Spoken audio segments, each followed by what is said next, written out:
And what's up, guys and girls? Welcome in. Wes Mitchell here, Chris Clark, GC Live, Monday episode of the show.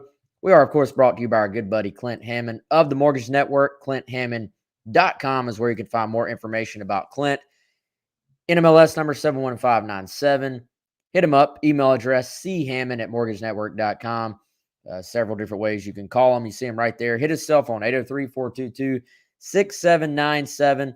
Or again, just go to ClintHammond.com and learn all the information you need to.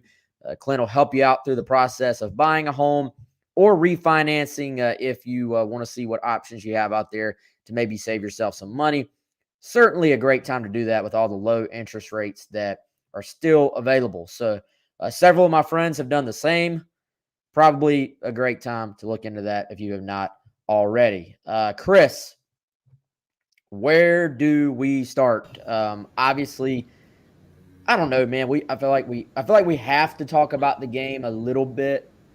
I also feel like judging the pulse or taking the pulse of the fan base right now, the actual football game itself maybe isn't at the top of anyone's mind, other than just probably spending Sunday venting about how the game went. Big picture stuff right now, obviously multiple elephants in the room right now. I feel like I was going to say there's an elephant in the room. There are many this room is crowded with elephants right now, man. A circus. Because, yes, the college football landscape, as we saw yesterday, is a full-on 3-ring circus right now. The Barnum and Bailey circus may not be around anymore, but the college football circus is here to stay. And dude, I don't really know. I figured the first elephant in the room has to be South Carolina's offensive situation. The second one, which I don't really consider to necessarily be even at the point of us talking about yet, will be that Beamer's name is now being mentioned by websites as being a candidate at Oklahoma. Those are the two elephants right now, I think. Then you have like the real life stuff of, okay, the game and how it went.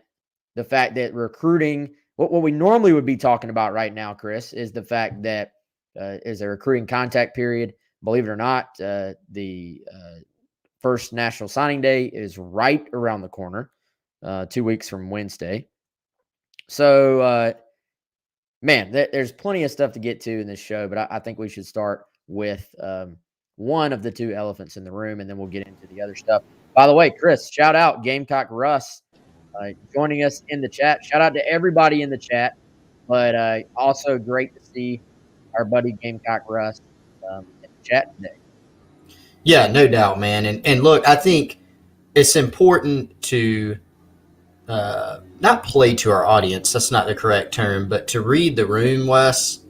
If South Carolina had won against Clemson, we would probably be spending the entire amount of time we're here, 45 minutes, an hour, talking about that game so that South Carolina fans could revel in it and things of that nature. But since South Carolina lost in a very unsettling fashion, it does turn more to those big picture items, because now people are ready to know what's next. How does this thing get fixed? How do you eventually one day break this streak? How do you get recruits here? How do you improve the offense? There's all these different aspects. And so, yeah, to start with the one elephant in the room, and that is the Gamecocks offense. They're blanked by Clemson for the first time since, 1989. Bad performance all the way around. South Carolina was an underdog going into the game. I picked South Carolina to lose the football game by 7. That said, disparity in those two teams, yes. Even with Clemson having a down year, even with them being banged up, especially on offense, but in all sides of the game, shouldn't be a 30-point margin in that game. And what you look at largely is South Carolina's inability to get anything going against the Tigers on offense. And that, Wes, has, of course, been the storyline for most of this season. And so it begs the question of what is going to happen, if anything, on that side of the football. What is Shane Beamer going to do? How is he going to handle things?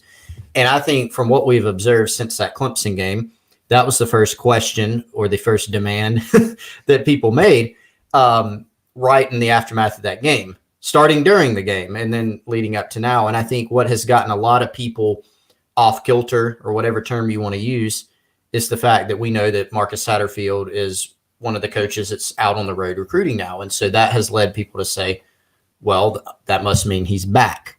And I think there's some dynamics we can go into, Wes, if you want, about how things may work in college football with potential changes. But obviously, that's the biggest thing that has to be addressed. And I don't really know where to even start with it, other than to say, I'll start here. I wouldn't read too much into the fact that generally people do their jobs until there's a reason not to do the job. And so we are going to have to, what I would say is wait and see. Don't jump to any conclusions about what Shane Beamer may do or may not do right here on Monday. I know, yes, I realize that some college football head coaches have made staff changes right after their last game. Sunday, we heard about some coaching changes. However, there's still more time. That doesn't mean that there will be no changes. So I guess that's where I'd start. Don't make the leap in saying and criticizing Shane Beamer. Don't make up a reason to criticize and say, well, they're going to do this or they're going to do that. We don't have those answers quite yet, and we're definitely tracking all that stuff constantly. I see a couple of questions on here, Chris. Wondering, do you kick the field goal at the end of the game? I want to have that discussion. I just think that is a later in the show. So hopefully, I just wrote that down. Hopefully, I will remember. I do want to hit that. But yeah, man, I think first and foremost, college football and really I would say most businesses, as I think about it, most jobs, but certainly college football, you go do your job until you're told not to.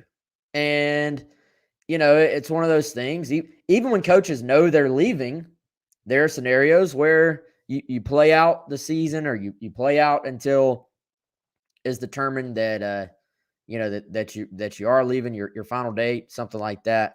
So, yes, South Carolina's entire staff is on the road recruiting today on Monday. And you have 2 weeks of a contact period right now. So you have to get out and recruit. You have to go out there and get on the road. If you, just from a logistics standpoint, if you're going to see everybody you need to see, you got to go ahead and get your coaches on the road. Chris, look at it in the realm, we've heard a lot of different things over the last, really even before the game, heard a lot of different things, a lot of different information, a lot of different theories, a lot of different thoughts. And I do sort of feel like if I'm Shane Beamer and I'm making this decision, and there is a decision, y'all. First of all, it's going to be like, let's not. I think there's been a quick jump to conclusion that Beamer maybe doesn't think there needs to be any changes. That he's just happy because he's defended the staff in media settings during the season. Here's the thing. Shane Beamer has seen the same games y'all have. He knows the offense has to get better. Now he's got to figure out what the right move to do that is. And my guess is he's probably getting a feel for what all options he may have moving forward. Is that some speculation on my part? Absolutely. But I believe the fact that right now there have been no changes on the offensive side, but also the other side of that is that it hasn't been a situation where everybody's been told they're back either. So, I think we have to let this play out, and we have to see exactly what happens. Beamer, I'm sure, will be gathering information and figuring out what his best next move is to try and get this program moving forward. From a big picture standpoint, the offense has got to be fixed. Like that's really That's the headline here. The offense has got to be fixed, and Beamer has to figure out the best path towards doing that. And I believe in the next couple of weeks we'll find out exactly what that path is, Chris. And to me, man, to tie it into this game a little bit, but also talk a little bit about big picture, that this Saturday was more of the same in that you and I talked about it all last week. Complementary football. You're not going to you can have games where you don't put up a ton of points and still find a way to win. You can't have games where you put your defense directly right back on the field, many times in less than stellar field position, and expect to go win. The number of 3 and outs in this game. The fact that I could sit there and think to myself, I don't really recall, like for a large portion of the game, I was sitting there trying to think, when was the last South Carolina first down? Or has there been a South Carolina first down yet? If you're having those conversations in your head during a game, that's a terrible sign. So to me, Chris, it was just more of the same. When this team has really struggled, the defense is not good enough to just lock teams down. They need some help. Has to be complementary football. Saturday, unfortunately for Carolina, was more of the same. So now, to me, you have 12 full games of data on this offense. Yeah, and look, man, there are plenty of defensive issues in that football game, right? There's no doubt. I mean, you look at dude, the stadium was hyped up. First play of the game, Clemson tries a little short pass, sails over the receiver's head, and the place explodes. I mean, it was like they had scored a touchdown, on offense, or gotten a big sack or a big third down stop or an interception. That's how the stadium sounded after play 1. And then quickly it kind of got deflated. I mean, the air got sucked out because DJ, Clemson's quarterback, you have I think a 3rd and 11, and he runs for a first down basically on one leg. Will Shipley annihilated South Carolina all night with just some crafty runs that they didn't seem very disciplined. There are plenty of defensive issues. That said, when it mattered, I don't really count Clemson's last touchdown, but basically no time left on the clock, garbage time touchdown to make it 30-0. They held them to 23 points. They held them to 23 points with just about the minimum amount of help you could possibly get from the offense. And that goes back to what you're saying, complementary football. South Carolina didn't have great starting field position hardly ever because Clemson still, even when they didn't score, they still moved the football some to where they could punt and get South Carolina in bad field position. The turnover South Carolina got with Cam Smith on the interception, it's not like they got that at midfield. I mean, they're backed up in their own territory. It's like a long punt, basically. So the offense couldn't move the ball. You're not able to score points. You're not even able to adequately flip the field and keep the chains moving and keep your defense off the field. And so that put the defense in a really bad spot. So were there plenty of things that were frustrating about the defense in terms of being able to stop the run? Absolutely. They still, in time that mattered in the game, they had a decent performance in terms of points. And I think even more decent in hindsight, given the basically no help that they got from the offense. And so that was the biggest storyline. South Carolina, we went into this game, West, saying, okay, what are a couple things that South Carolina can exploit here? Maybe it's their backs, Juju McDowell, Zaquandre White, etc. Maybe it's their backs against the linebackers. Maybe Jason Brown can make some things happen. Instead, Clemson dominated the line of scrimmage. They flustered Jason Brown on some plays, and there was really no opportunity for South Carolina's backs in space against Clemson's linebackers. Juju McDowell barely played, really, in this football game. So it was kind of more the same of what we've seen from the offense for most of the season. Like you said, that 12-game sample, there have been some good spots here and there from the offense, but kind of few and far in between. I think you look back, Chris, the first half of games this season, shutout against Clemson and then shutout for the entire game. shut out the first half against Texas A&M. 6 yards of offense late into the third quarter in that game. Shut out first half against Kentucky. Believe down 10-0 in that game at the half. Scored early in the third quarter to cut that back to a one-score game. And not shut out on the scoreboard, but shut out offensively in the first half against East Carolina, if I remember correctly. The only score for South Carolina in the first half of that game was the Damani Staley pick 6. So, and down 38-7 first half against Tennessee. So that's 7 points, a shot at a second touchdown, but that was the ill-fated running back, defensive end, toss, pass for an interception that, well, we won't relive that, I guess. But so point being, there have been some really bad moments in this season for this offense, and very few moments where you look at and say the offense just played really, really well. People keep asking, are there changes? Will there be changes? Whatever they look like will be up to Beamer.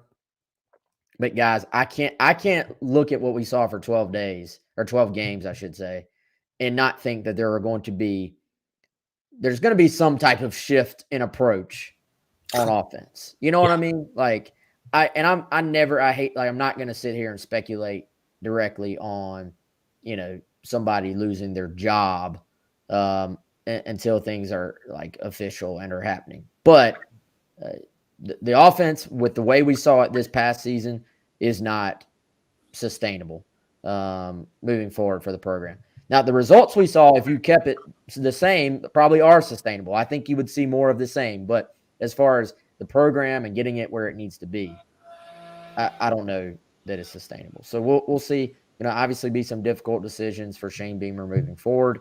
But I would just reiterate what Chris said in the open. Remain patient. Let's see what happens. Somebody in the chat asked a second ago, Chris, who vocally has said that everyone will be back? No one. That has not been said. That's not been reported. I think people are assuming, because coaches are on the road recruiting, that it's just a done deal that everybody's back. That clearly is not the case. Let's talk about the other elephant in the room, Chris. I would say it is in some ways, a smaller elephant, because I don't really think there's going to end up being a ton to it. It's a bigger elephant from the standpoint of that it directly involves your head coach if you're a South Carolina fan. Satterfield clearly is the bigger topic of discussion, because we can't post anything on the message board right now without the discussion ultimately comes back to the offense and Marcus Satterfield and what's going to happen there. But it is worth discussing. Shane Beamer, according to Oklahoma reports, now at least a person to watch on the Oklahoma side of things as a candidate for their, I would say, surprising job opening. Yeah, Lincoln Riley really shaking things up by leaving Norman. And by the way, Wes, sidebar that I won't spend too much time on, I think Lincoln Riley made a good move. Now, some of the stuff coming out of Norman does not reflect that great on him in terms of maybe how he did it. I don't know if you guys have read some of that. Our guys over at Soonerscoop.com, have had some behind the scenes stuff, and basically some people seem kind of blindsided by it. But here's what I know. Lincoln Riley, he gets to hit the reset button. Things are going very well at Oklahoma, but you hit the reset button. You go to a brand name program. You go to a state that you are recruiting extremely well, actually already at Oklahoma. Now you go to the home state of these kids you're recruiting. And you're a hot name, and you're going to be paid extremely well. And by the way, you don't have to go to the SEC. Now you go to the Pac-12, and you're going to be competing with Oregon mostly right now. Maybe some others here and there, UCLA, whoever, ends up taking a leap maybe in the Pac-12, but mainly Oregon instead of Texas and Alabama and LSU and Auburn and all these different things, right? So I think that was actually a pretty smart move to get while the getting's good for Lincoln Riley. But yeah, I mean, obviously Shane Beamer, familiar with Oklahoma, helped recruit some of these guys like Caleb Williams, helped kind of open the DMV area to Oklahoma, which is a place that's recruited in some different spots. Texas, the Midwest, but also the DMV area, California. Obviously, Beamer is really highly thought of. I just don't think there's an angle here, Wes. I don't think there's a storyline, just like Virginia Tech. People brought that up. We reported there's nothing really to look at there. There's still not. I don't think that's going to be the case with Shane Beamer either. He's year one of a job that he wanted. I don't think there's an angle here to watch. I understand why his name is going to come up on the Oklahoma side, but just don't think there's much to it at this point. By the way, and again, I hate to make a huge sidebar here either. I'm going to try to keep it condensed, but the Oklahoma folks right now, like those reporters, they probably went into Sunday thinking, probably a busy day, especially if they cover recruiting and, recruiting's getting started as far as contact period. They probably thought, I got some stuff to do today. Can you imagine waking up to that though? And then, I mean, you know how it is covering a coaching search, Chris. It's just nonstop, but you at least had some preparation. Like we knew the Muschamp thing was coming. We already had our content kind of ready to go. That had to be a heck of a day for those guys. And I was just looking over on, I got to share this with y'all. This is a family show, so I'm going to be careful. But I don't know if you saw this, Chris. I was on Sooner Scoop a second ago. The emergency podcast that they did yesterday, which I guess is sort of like if everything just like everything hit the fan and Chris and I were like, hey, we're going to hop on here on Sunday just because there's stuff to talk about. Emergency GC Live. The title of their version of GC Live on Sunday was Emergency Podcast. And y'all can go look at it yourself because I'm not going to say it. Emergency Podcast. Lincoln Riley actually is a D, basically.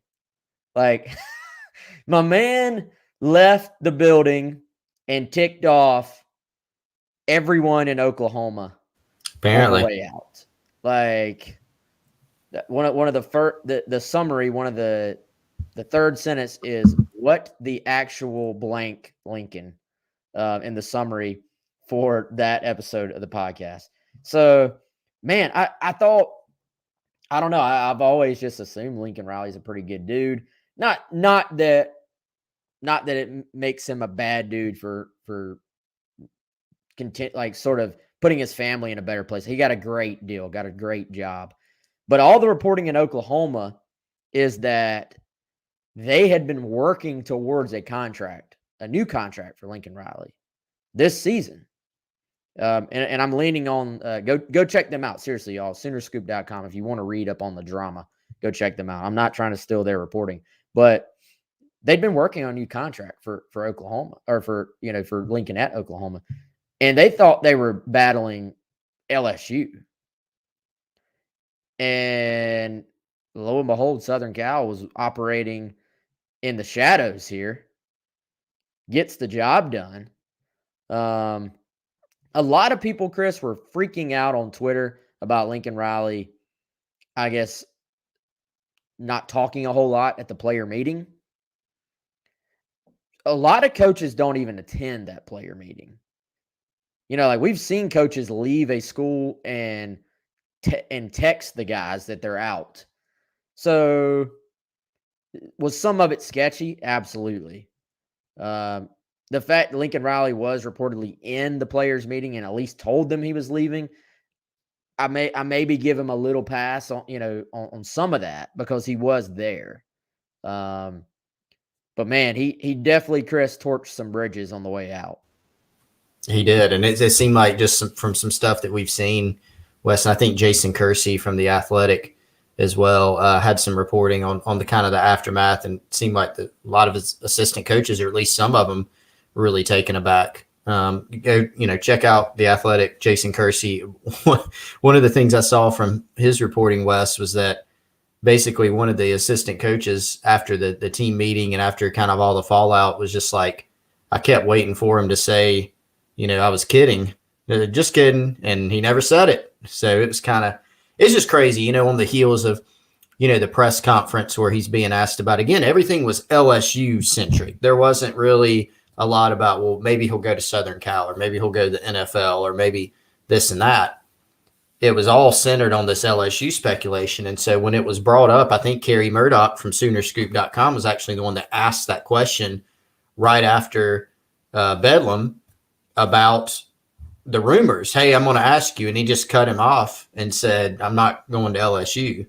That was true, as people have been joking about. He didn't lie about that. But yeah, man, I mean, these things don't come together that quickly. So this is something that had been building, over time. And I bet we're going to get some more detailed reports, in the coming days and weeks for some stories that are going to be really, really fascinating about how this went down. Or the 5-year reunion story on ESPN or the Athletic or something, when people really start to talk.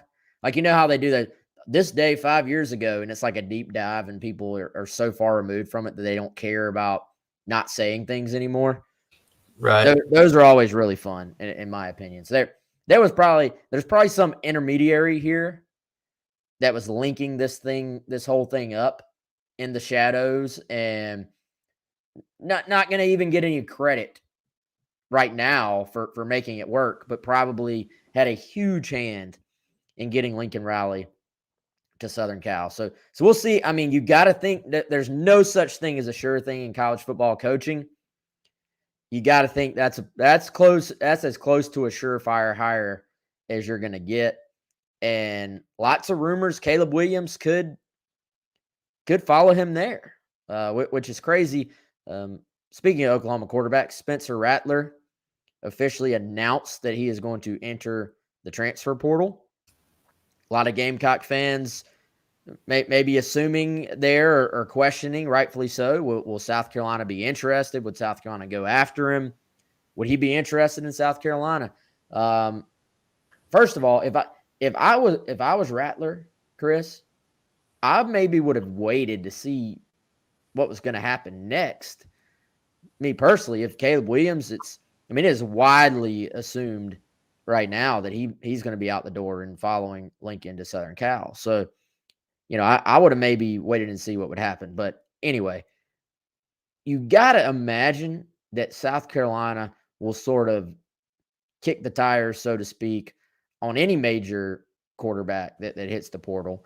And, man, from all the rumors out there, it is going to be a busy week or two as far as high-profile guys across all positions, but really the quarterback position steals the headlines. I think there's going to be a lot of guys in the portal. Will Carolina make a run at a few of them? I think that's a safe bet. They're going to reach out and see what's there and see who's interested. And now it's about working your connections and your networking and sort of finding out who's the guy you still have a connection with, or that somebody that knows them, and kind of going from there. Yeah, definitely. I mean, we've already seen some signs of this portal activity. Jahmyr Gibbs, Wes, from Georgia Tech at running back, just going in the portal during our show. Big Jahmyr Gibbs fan sitting here. Who isn't? If you aren't, you should be. He's really good. So that's fascinating. But dude, I mean, this is tip of the iceberg. Season just ended, in terms of regular season on Saturday. There are going to be defections. There's going to be defections from South Carolina's program. There's going to be defections from programs across the country. And so not everybody's going to be super high profile, but we think there are going to be some high profile defections from some other schools. And so we get questions probably every day, Wes. Ask Chris Thread on the Insiders Forum. A couple Alabama guys just went in the portal today. The stock answer until activity picks up even more is going to be if a guy goes in the portal at any level. It could be a Division III player. South Carolina is going to be looking and assessing guys in the portal. Certainly, there are some priority positions that you can. I mean, you guys have seen the season. You can think of what it might be: linebacker, maybe offensive line, maybe pass rush, quarterback, receiver. There are multiple spots, and really, there's not one where you say, "Oh, there's absolutely no need for anything there." There are going to be lots of guys going in the portal that South Carolina's going to take a look at, and quarterback is certainly going to be one. So whether it's Rattler or some other guys that may at some point go in the transfer portal, expect South Carolina to take a look and potentially get involved with some of them, and we'll certainly be following all that action at GamecockCentral.com. Yeah, one name you can already at least keep an eye on from the portal would be Morven Joseph, the Tennessee linebacker. I tried to catch up with him on Sunday, have not been able to. He did confirm that he made it to South Carolina, so he was at the game on Saturday. A reserve guy at Tennessee, former 4-star guy, Lakeland, Florida, really has played more as like a backup role. Didn't have a huge impact at Tennessee, so kind of remains to be seen if that's a guy South Carolina is sort of heavy after, or that they're more just touching base with right now. If anything will come of it, I don't know yet. But Morven Joseph, certainly one to at least, I would say, guys, keep an eye on moving forward. Let's talk a little bit of recruiting, Chris. As I talked about, you look next 2 weeks, it's kind of about A, checking in on your committed guys, but B, hitting up these final targets. I mean, I kind of had to do a double take because this season has flown by. Like it was here and then it's gone. And now early signing period starts December 15th. So that's 2 weeks from Wednesday. By the way, start getting ready, Chris. We got a signing day to cover right around the corner. But that means most of these guys sign early now. So any of these high-profile final targets we've been talking about for months now, Jayshon Barham, Antonio Williams, Jalen Sneed, who was at South Carolina on Saturday, the Notre Dame commit. It's kind of the moment where the rubber meets the road. If you're South Carolina, if you're going to make a final move with these guys, this is when it happens. And Carolina's coaches are on the road right now, and we'll be trying to track what comes from it. Yeah, James Pierce, another one, Wes. There are others out there for sure. Yeah, I mean, it's going to be really interesting. I'm wondering, Wes, and we don't know the answer to this yet, but will some targets wait until February? I mean, you do have the option for that. Most guys typically go ahead and sign in December. College coaches push for that for obvious reasons. They want to get their class locked up. It's easier for planning purposes. You have the portal. So when do guys go in the portal? When are they ready to make a move? You have that added aspect. So the timing of all this, and then, it's happening all in the midst of the coaching carousel, whether it's assistant coaches staying, leaving for other jobs for whatever reason, head coaches staying, leaving for other jobs, hot seat talk. I mean, everything's kind of happening at once. And so with a little over a couple weeks to go, the activity is about to pick up in a big way, man. So, yeah, South Carolina's coaches out on the road. They're seeing some 2023 prospects that they're going to be checking in on, that guys that are going to be priorities going forward. But definitely, there's a smaller group, of course, of guys that are still targets in this class that are going to be, critical needs as well. And so this is a very important next couple of weeks to try to stay in the game with those guys, make your final pitches, and we'll see who signs. We anticipate a bunch of people signing, especially the committed guys in December. There will be some early enrollees, but just seeing, the final push for these guys like Williams, like Jayshon Barham, can you close out this class with a bang? Yeah, and there's a little bit of shade thrown at Spencer Rattler right now by a lot of people, including in our comments right now. It wasn't a great season for Rattler. Obviously, he got benched, and that's, I would say, Oklahoma has been one of the most QB-friendly places you could ever be when you look at scheme plus coach plus the defense that you're facing plus talent around you. If you're really, really good, you're going to succeed at Oklahoma. The fact that he struggled, would that give me pause a little bit? Yes. But let's also not sit here and pretend like Spencer Rattler wouldn't be an upgrade at many, many, many, many places at the quarterback position. I got his numbers up right now in his career. And, to me, it feels like Spencer Rattler's been in Oklahoma forever, but he only played in 3 games and threw 11 passes in 2019. So really he's got 2 years that he's played there. He's thrown 40 touchdowns, 12 interceptions, and has thrown for 5 yards shy of 4,600 yards and is completing 70% of his passes.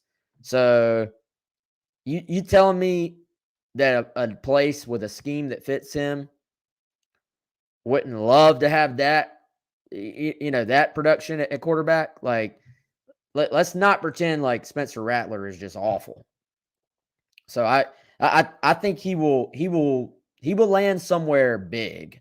Like, he's going to land at another Power 5. There's no question. It's not going to be like Spencer Rattler enters the portal and everybody's like, "Nah, we're good. We don't want that guy." 70% completion. That's, we're not about that. So yeah, Rattler overall, the body of work is pretty solid. Chris, I did want to hit on a couple of the stops this week.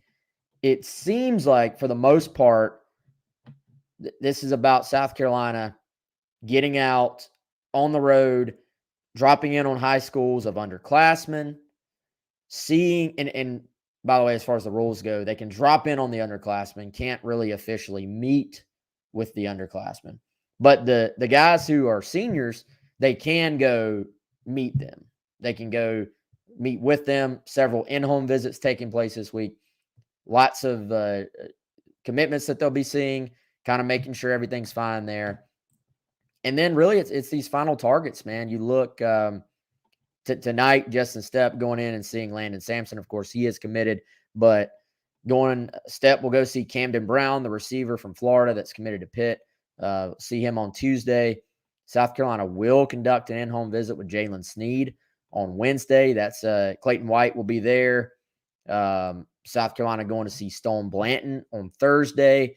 That's two. Not that I think Sneed's still really a long shot for South Carolina, but you spoke to Stone Blanton fresh off of his visit.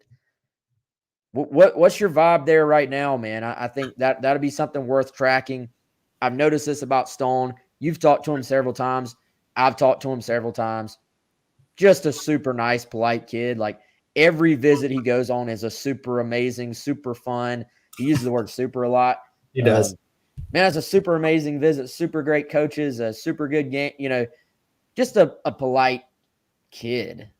Yeah. But that makes it hard to kind of sift through that stuff. He is. There are so many interesting things about Stone. So, he took that official in the summer. And, Wes, you'll remember, after he took his official to South Carolina, you almost got the sense he was still committed to Mississippi State for baseball at the time. But you got the sense that South Carolina was probably going to pull that one off in the summer or maybe sooner. Well, then he didn't. He didn't pull the trigger. Time went by. He did go to South Carolina early in the season for a game, but South Carolina seemed to kind of fall off a little bit in favor of the in-state programs, that being Mississippi State and Ole Miss. But South Carolina stayed in there. They've stayed the course. There is still a baseball angle, and obviously he's from the state of Mississippi. So, A&M's still in there, but not really. It's really the two Mississippi schools in South Carolina. But you've got the football angle, you got the baseball angle. Ole Miss, West, from my understanding, has several linebackers on their board. Stone's in there.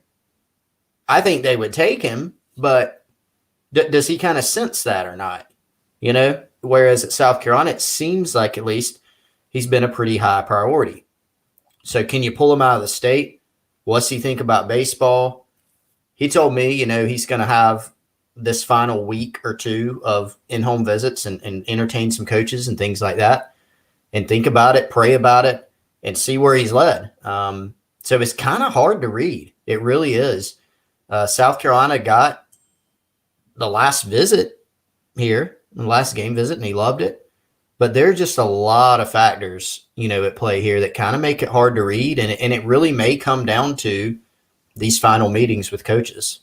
Yeah, I'll be curious to see what kind of who South Carolina ends up with at linebacker in this class, because I think Clayton White, who is obviously South Carolina's defensive coordinator, and that's sort of, you see it with coordinators, that kind of holds precedent a lot of times as far as, or takes precedent as far as their time spent. Like there's a lot on the coordinators, and recruiting has to still be part of that as well.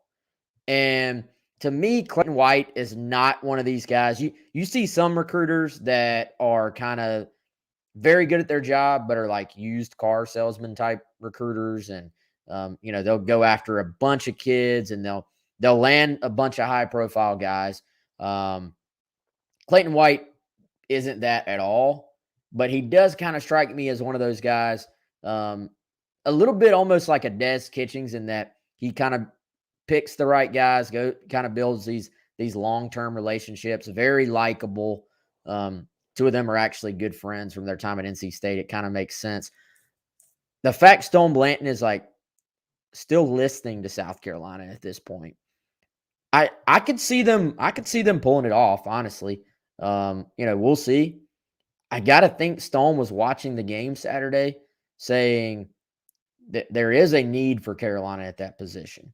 And my takeaway is, obviously you're not going to have the big changes on defense for South Carolina that you may see offensively this offseason.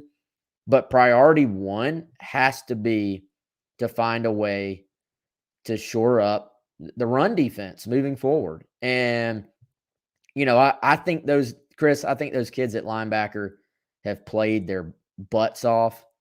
Like they've given everything they have. And I'm no way am I taking away from that. But Carolina moving forward has to be able to sort of re-up on the D line, because they do have some talented players there, but a lot of them are upperclassmen, and they've got to keep adding talent at linebacker, man. So that to me is key. Can you get a Stone Blanton? Can you still Jalen Sneed? It'd be an absolute still job if they're able to get him. Oh yeah. Yeah. But that's the best prospect in the state for his class, in my eyes. Can you pull that off? To me, look, moving forward with this defense, got to find a way to shore up the run D. Those two guys we're talking about, again, South Carolina's got in-home visits with both of them this week. Clayton White going to see both of them this week.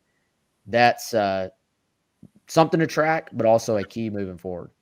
It is, yeah. I think linebacker is going to be critical in the portal, maybe JUCO. Damani Staley, there's several games this year, Wes, where he played every snap or almost. Brad Johnson was normally not far behind. So you got some youngsters. Mo Cobb is still a young player in terms of experience. Debo Williams, true freshman this year. There's some guys there. Bam Martin Scott's going to be an important player going forward. But there's no doubt that it's basically wide open on this team. And so for a transfer linebacker or junior college guy, or even a high school senior who's in the 2022 class, you got to be looking at the situation. If you like South Carolina in the scheme, you don't look around and say, is there going to be playing time? There's definitely going to be potential playing time there. So Blanton, it'll be an interesting next couple of weeks for him. Sneed, I'm with you, Wes, to properly set expectations. It is still, in my opinion, a long shot. Now, is there more of a chance than there was a month ago? Sure. Because a month ago, Jalen Sneed, wouldn't really visit. The communication wasn't really there as much. Now it is. The door's at least cracked. And so I think it's going to be very, very difficult. South Carolina, when Shane Beamer got to South Carolina, Gamecocks were playing way from behind. And for a time, it was tough to get traction. Got to credit the staff for working really, really hard to try to get that door cracked open. And we'll see if they can pull it off. It would be, bonkers. I don't expect that to happen, but they're going to make a run at it. See what happens. Yeah, and guys, in no way am I trying to build up your hope on that one by any means. He's just good enough that it's worth talking about, and he's clearly good enough that South Carolina decided to fight it out until the very end. I remember talking to the kid at Rivals Camp early this year, and him literally, I've never had a kid tell me this, just like, I'm just not really interested in going to an in-state school. I'm just not. So the fact that they've been able to sort of hang in there, or really get back in it, does say something about the effort that they put into him, and we'll see what happens. I would dare say he would start next season for South Carolina. I think he's that good, honestly. So, all right. Anything else in recruiting we want to hit right now, Chris? I mean, there's lots of updates already on Gamecock Central. You talked to Stone Blanton. We gave Jaden Bradford the full article treatment as well. Lots of just quick hitters from guys. Sammy Brown coming in, the 4-star linebacker, absolute stud of a player. He made it in. Ramon Brown made it in. Razor Ramon, South Carolina still after him. Mo Hardesty going to be in town to see him this week as well, in-home visit. So lots going on, some stuff to track down the stretch. Someone asking about Antonio Williams. Everybody wants to hear about Antonio Williams. He did take the Auburn official visit over the weekend. And that one now, Chris, is in its final stages, of course. We had Paul Strelo on our show Friday. It doesn't really seem that Clemson necessarily quite made the impression with the offer that some people were assuming they would going into that offer. Now, also that said, South Carolina's offensive performance on Saturday probably, even though he wasn't at the game, didn't maybe help matters either. Paul Strelo seems to think it comes down to South Carolina or Clemson. I still think Ole Miss is very firmly in this, in my personal opinion. I don't think Auburn is really a big factor. That was a very abbreviated visit. But, man, I would imagine for the most part, Antonio Williams, knowing how he operates, his approach this week is on win another state title. So, yeah, recruiting is going to be a part of it. But it's going to be his approach will be to get through Saturday. Then let's see what happens from there. Yeah, see what happens from there. A couple weeks, at least for him, Wes, to take with this recruiting process. As we've documented, he's not a guy that is really attention seeking. He doesn't really particularly like the recruiting process. The Auburn visit was interesting in that it was so abbreviated, like you said. So I'm with you. Those are the three teams, Clemson, South Carolina, Ole Miss, that we're still tracking. Does anything change on South Carolina's end as we've been discussing this show, and how does that play in? That could play a role, obviously, going forward with Antonio Williams. As are other factors. Distance from home, prioritization, playing time. A lot of different things that could come into play there. And so we get asked about Antonio every show. Still kind of status quo for now. And I think there's going to come a time where we get a little bit of a better sense, Wes, on this one. But I just don't know if that time is right now. It's not yet.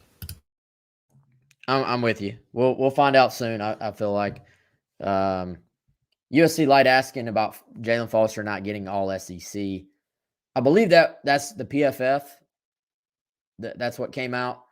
PFF, for whatever reason, has not been as high on Jalen as probably most people will be. I'm assuming, I think that's what you're talking about, USC Light. It's just the PFF. Has the AP or any of those guys put out their teams yet? I don't believe they have. I haven't seen it yet. Yeah. I'd imagine with the stats that Foster put up this year, he's going to get quite a bit of all SEC consideration on the more traditional list. Pro Football Focus takes a much different look at grading players, a more in-depth look, and for whatever reason, in their scale, the way they do things, they just have not been as high on Jalen as your eye probably would be. But he'll get all SEC from somebody, from the more traditional media folks, and very deserving, obviously. I mean, Jalen, his story, as we've talked about, is awesome. He's had a great year. Has stepped up for South Carolina when they needed it most. He'll get all SEC. So, Chris, do you kick a field goal at the end of the South Carolina Clemson game to avoid a shutout? No. I think the thing that gave me, the only thing literally that gives me any pause in answering it is the whole Parker White dynamic, right?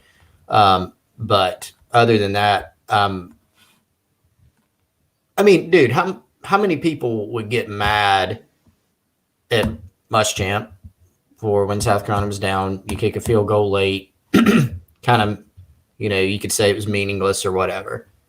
I think that instills. That's how I would do it. I would go try to score a touchdown. You may strike out. If you do, you could miss a field goal too, dude. I mean, like I'm going for it in that situation. I'm trying to go out there and score. Yeah, you play to win the game. If you're, and South Carolina wasn't going to win the game at that point, but I respect when coaches play a game, especially when they're behind, and they play it to try and actually come back, even if it means they may get blown out even more. You know what I mean? Like, you can manage a game to where you're going to lose, but that it looks better sometimes. Or you can take more risk and go try to win the game. And there a lot of points in that game, South Carolina was probably not going to win the game. Like it was pretty apparent. It was pretty apparent at halftime that South Carolina was not going to win that game unless something just completely turned. But the more risk you take in football, the more potential for upside you have, but also the more potential for it to go the other way on you that you have. I respect when coaches say, look, I don't care if y'all beat me 99-0. I'm going to try to go win the game. So, yes, the Parker White element does add a little bit. Would it have been nice for Parker on senior night to go kick a field goal and get, I guess that would have tied the record. Yeah, but come on, guys. Like, the coach ain't thinking about that. And I don't know that Parker White, do you want to tie the record on that anyway? Why don't you go tie? I think he'd like to tie the record as South Carolina wins a bowl game and then actually break the record because South Carolina is scoring some points and not getting shut out. So to me, it's just a bad signal that you send to kick a field goal. And I guarantee you're right, Chris. If Will Muschamp was the head coach and he kicked a field goal there, because I think he would have, let's be honest. If he kicked a field goal there, everybody would have been hammering him for doing it. And in my opinion, rightfully so. Yeah, I mean, that's what I go back to on it is just we kind of saw this movie. Now, some of the people that would have bashed Muschamp for it, maybe they would also bash Beamer for it, and they'd be, consistent with the take. That's just, I kind of thinking back to it and thinking back to some of the games and thinking back to a lot of the comments we heard or the questions we got about why do that or why did he do that. Thinking about that and then seeing kind of the opposite of it of why not kick the field goal there.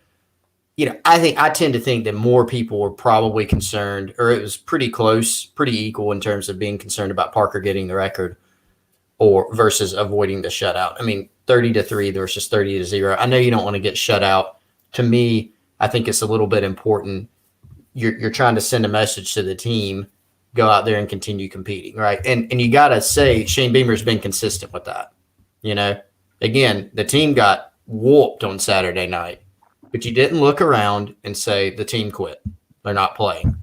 And so I think just in being consistent with that, that's just kind of how he's thought about it. I mean, Shane Beamer said, I didn't think about sending Parker out there. Now there's probably way too many things in that game for him to be thinking when you're down 30-0.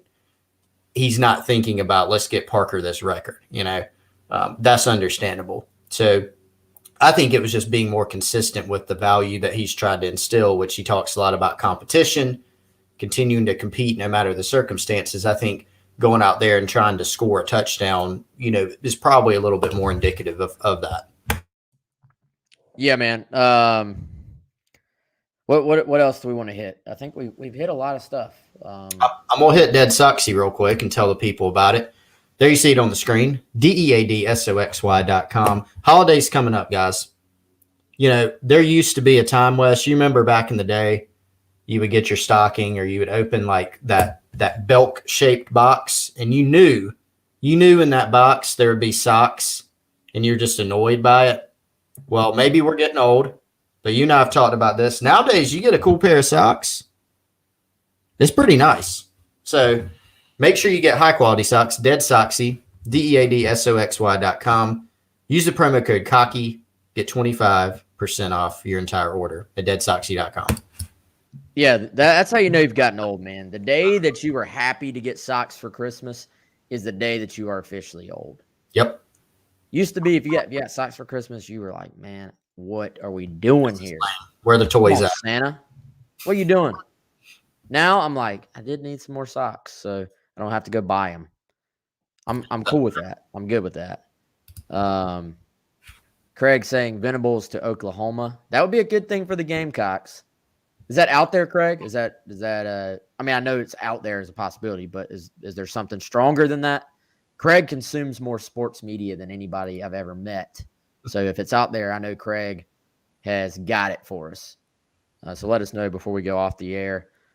Recruiting will be I would say the focus the next couple of weeks on Gamecock Central, while of course we track what's going on with South Carolina and if there are coaching changes, if they are not, all that stuff. We'll have you covered on GamecockCentral.com. I think that's all I got, Chris. What about you, man? Yeah, man. Good stuff. Don't know when are we going to be back this week? Do we know yet? We don't know. We'll let them know if everything. If we have to hop on and do one. This probably won't be a full 5 like normal. So be on the lookout on Twitter. Tell you what, go on your YouTube right now. If you're watching on YouTube, hit the subscribe button and then hit the little bell, and you'll get notifications whenever we go live. So then you'll know. But I would say more of like a 3 out of 5 this week as opposed to all 5 days. 3 out of 5 ain't bad. 3 out of 5 ain't bad. All right, y'all. Appreciate it. He's Chris. I'm Wes. Thanks to all the chatters, viewers, watchers, streamers, whatever you call yourselves. Appreciate y'all. We'll talk.